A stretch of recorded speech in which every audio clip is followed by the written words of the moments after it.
A player at Holy Family University says his coach shoved him during practice, but the coach says he was teaching his team to play tough. It was all caught on tape, and now the player has filed a police complaint. We're going to talk to both the player and the coach live in just a moment. This is the first time they've been together since the day of the incident. But first, here's Jeremy Hubbard. That's sophomore Matt Kravchuk. He's number 34 there in the blue in a practice drill when his coach, John O'Connor, intervenes.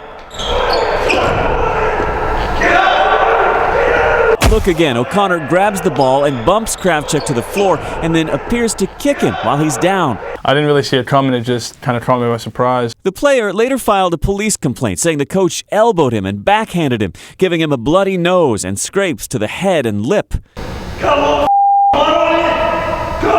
Coach O'Connor later apologized, but has now been suspended while the school investigates. He may face criminal charges too, but he says he did nothing wrong.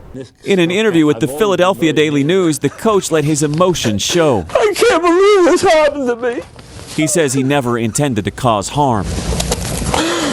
Instinctively, I grab it with both hands and kind of, in what they call basketball term, just kind of cleared my space. Because, normally when this stuff, I've always been very hands-on with my players. There is a little more to the story. O'Connor says his team had just suffered an embarrassing loss and needed tough inspiration. Maybe I helped you learn that, take pride in what you do. And if you're going to do it to your best ability. We showed the tape to USA Today sports columnist and ABC News contributor Christine Brennan. There's a line between tough, hard competition and doing things that are completely out of bounds. And this is a line that one person in particular needs to know, and that's the head coach. Holy Family played again last night, losing against the University of the Sciences. Neither Kravchuk or O'Connor were there. For Good Morning America, Jeremy Hubbard, ABC News, New York. And Coach John O'Connor and Matt Kravchuk are here now, along with their attorneys, John Gallagher and Jack Cohen. Thank you all for coming in this morning. This is true. This is the first time you all have sat together since the day of the incident. Yes.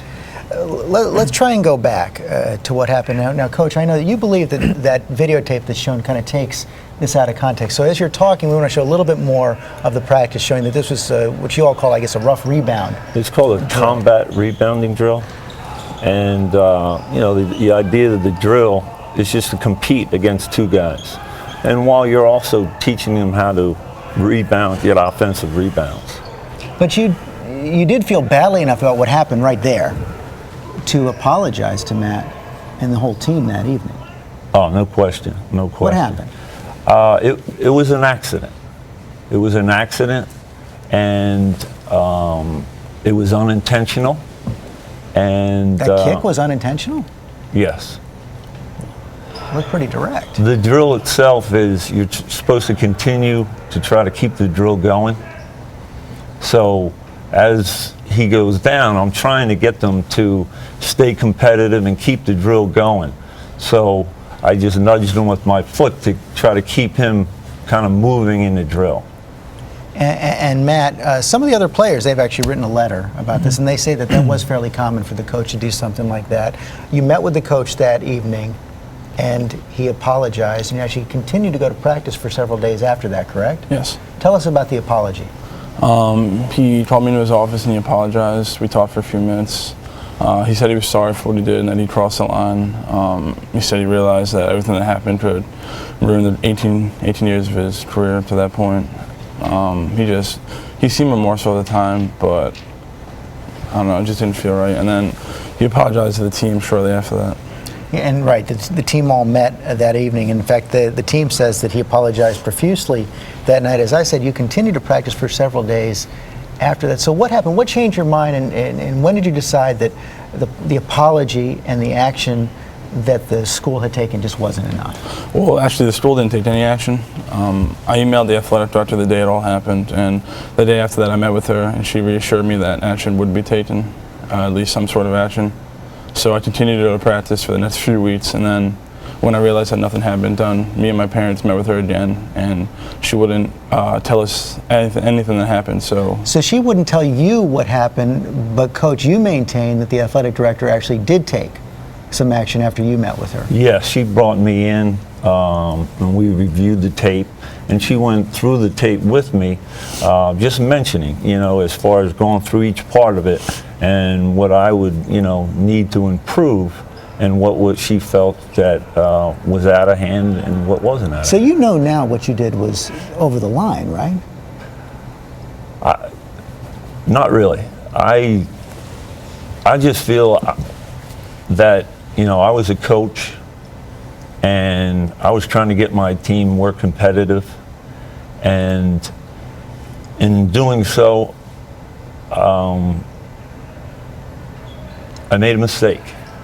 So I'm just getting a little confused here. Do you feel what you did was justified, or do you feel what you did was a mistake? You're kind of saying both things right now.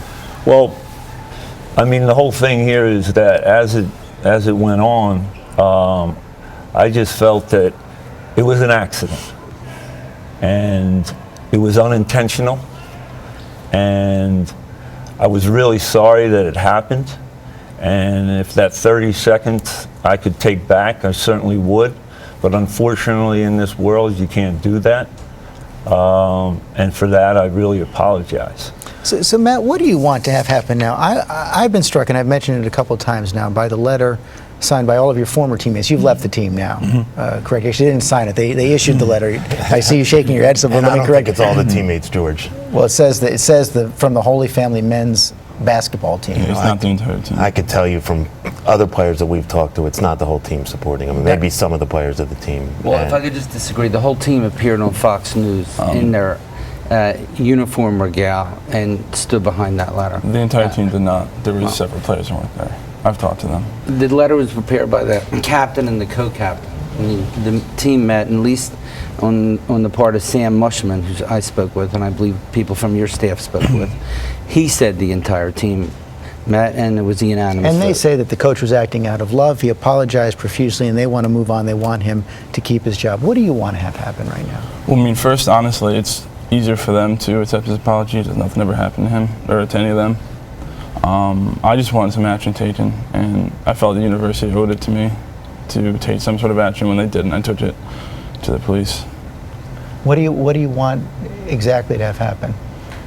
I want some finality. I want to understand from the school what is going to happen to him for everything that happened, because they do owe me, as one of their athletes, they owe me their respect to do that. Well, you two are sitting right here, right now. Coach, Matt is right there.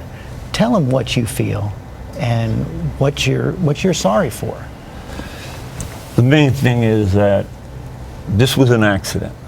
Tell him, not me. Matt, this was an accident. I was just trying to make us a better team, make us more competitive, and in doing so, an accident happened.